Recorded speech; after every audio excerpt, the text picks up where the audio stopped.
नमस्कार दोस्तों, आप सबों का स्वागत है। आज हम सभी सीखेंगे कि चिन्ह यानी प्रतीक मतलब क्या होता है, उसका अर्थ क्या निकलता है। जैसे कि झुका झंडा, काला झंडा, उल्टा झंडा, कबूतर, बाँव पर काली पट्टी, इस सब का मतलब क्या होता है हमारे देश में। तो आइए इन सभी प्रतीक के बारे में समझते हैं। तो आप लाल त्रिकोण देखे होंगे। लाल त्रिकोण का मतलब होता है कि परिवार कल्याण के प्रतीक। लाल त्रिकोण मतलब क्या होता है?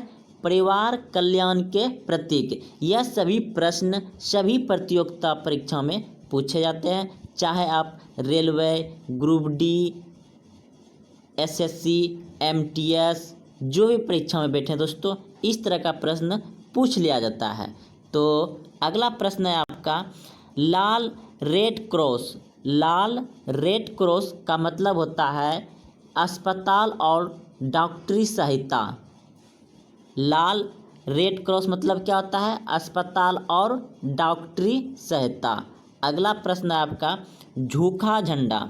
झूखा झंडा मतलब होता है राष्ट्रीय शौक के प्रतीक। जब किसी देश का झंडा झुका देता है तो वह समझ लीजिए कि शौक में डूबा हुआ है, किसी आपत्तिजनक शौक में डूबा हुआ है। अगला प्रश्न है आपका कि काला झंडा। काला झंडा क्या होता है? विरोध का प्रतीक होता है। काला झंडा क्या होता है? विरोध का प्रतीक होता है। अब अगला प्रश्न है दोस्तों उल्टा झंडा। उल्टा झंडा मतलब होगा कि संकट का प्रतीक, यानी कोई आफत, कोई महामारी आने वाला है, उसे उल्टा झंडा का मतलब हो गया संकट का प्रतीक।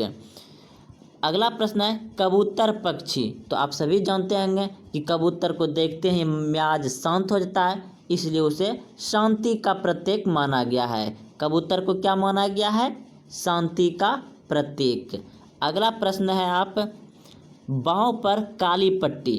अब बाहों पर काली पट्टी कहाँ देखते होंगे आप? खास करके ये न्याय जहाँ अदालत वगैरह में जहाँ देखते होंगे कि एक आँख पर काली पट्टी और बाहों पर काली पट्टी। तो ये सभी जो है कि शौक, दुख और विरोध के प्रतीक होता है। ये क्या होता है? बाहों पर काली पट्टी मतलब शौक, दुख और विरोध के प्रतीक है बाहों पर काली पट्टी का मतलब।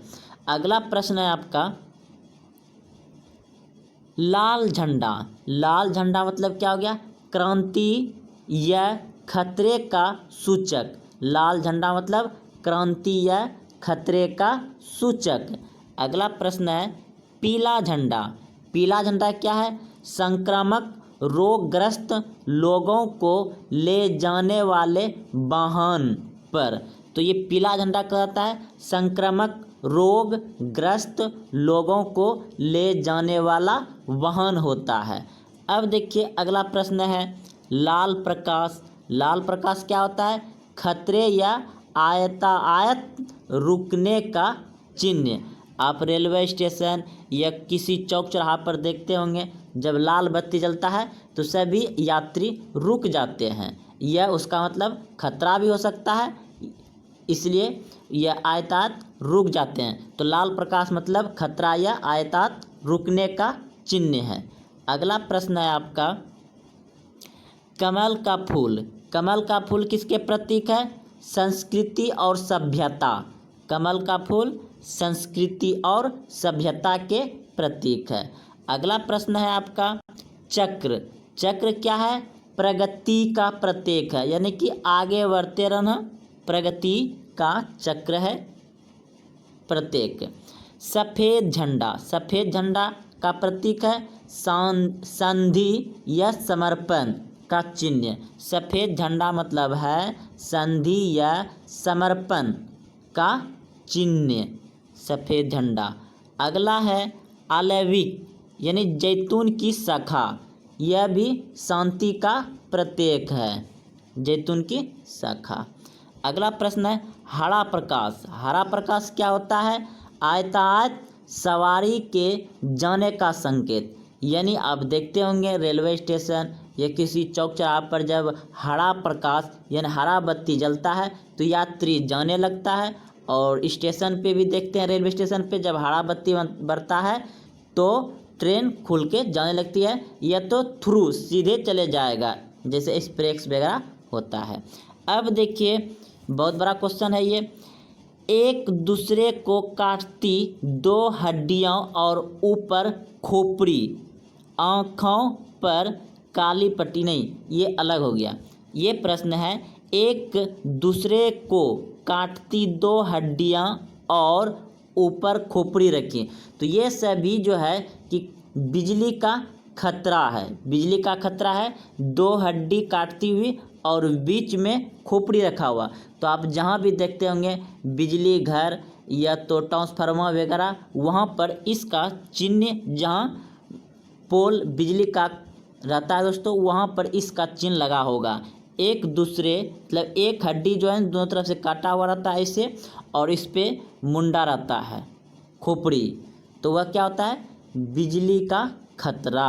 अब देखिए अगला है, आँखों पर पट्टी और हाथ में तराजू लिए स्त्री, आँखों पर पट्टी और हाथ में तराजू लिए स्त्री, तो वह क्या होता है, न्याय के प्रतीक होता है। क्या होता है, न्याय के प्रतीक होता है। जैसे आप सभी देखे होंगे अदालत में बहुत सारा फिल्म में देखे होंगे कि तर्जुम पकड़ा हुआ है और आँख पर क्या है, काली पट्टी बांधी हुई है और हाथ में तराजू है, तो उसका मतलब क्या हो गया, न्याय के प्रतीक। तो ये सही बहुत ही महत्वपूर्ण प्रश्न थे, आप समझ गए होंगे, याद भी रख लिए होंगे, किसी न किसी एग्जाम में इस तरह का क्वेश्चन पूछ लिया जाता है। तो चलिए, अगर आप अभी तक चैनल को सब्सक्राइब नहीं किए तो चैनल को सब्सक्राइब कर लें और अपने दोस्तों में शेयर ज़रूर करें। जय हिंद, जय भारत।